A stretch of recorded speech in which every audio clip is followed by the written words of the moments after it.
La base de l'alimentation au Sri Lanka est bien évidemment le riz. Vous pourrez en manger matin, midi et soir. De plus, il est décliné sous de nombreuses formes, comme par exemple les nouilles, les crêpes, le gâteau et bien d'autres encore. Le plat traditionnel de ce pays est de loin le rice and curry. Il s'agit de riz servi avec de nombreux accompagnements. Entre autres, le dal.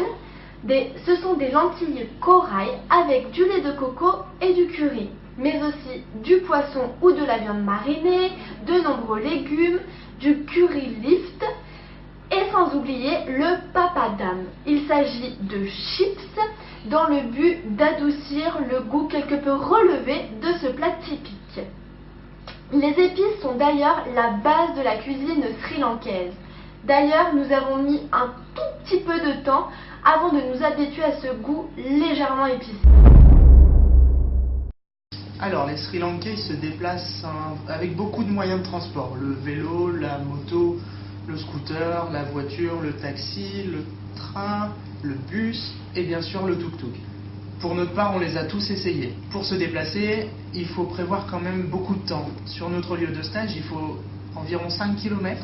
On doit prévoir entre 30 et 45 minutes. Le temps qu'on passe dans les transports, c'est pas bien grave parce que ça nous permet d'apprécier les paysages et puis comme Suzanne nous dit si bien... Mais de toute façon, on a le temps. Il s'agit de la roupie sri-lankaise. Donc selon les cours, le montant peut changer. 1 euro équivaut à 183 roupies et à l'inverse, 1 roupie équivaut à 0,007 euros. Pour vous donner un exemple, quand on va au restaurant pour manger du rice and curry, donc du rice and curry c'est du riz, de la viande, du dal, des légumes, c'est un plat qui est très consistant. On en a pour 780 roupies pour 4, donc ça fait 4,2 euros converti, et ça fait donc 1,06 euros par personne, sachant qu'on prend 2 assiettes pour 4 parce qu'il y en a vraiment beaucoup. Et pour vous donner un autre exemple, l'entrée la plus chère pour le moment qu'on a payée, c'est pour aller à Sigiriya. Donc le grand rocher, on en a eu pour 4500 roupies, qui fait environ 25 euros, donc contrairement à la France.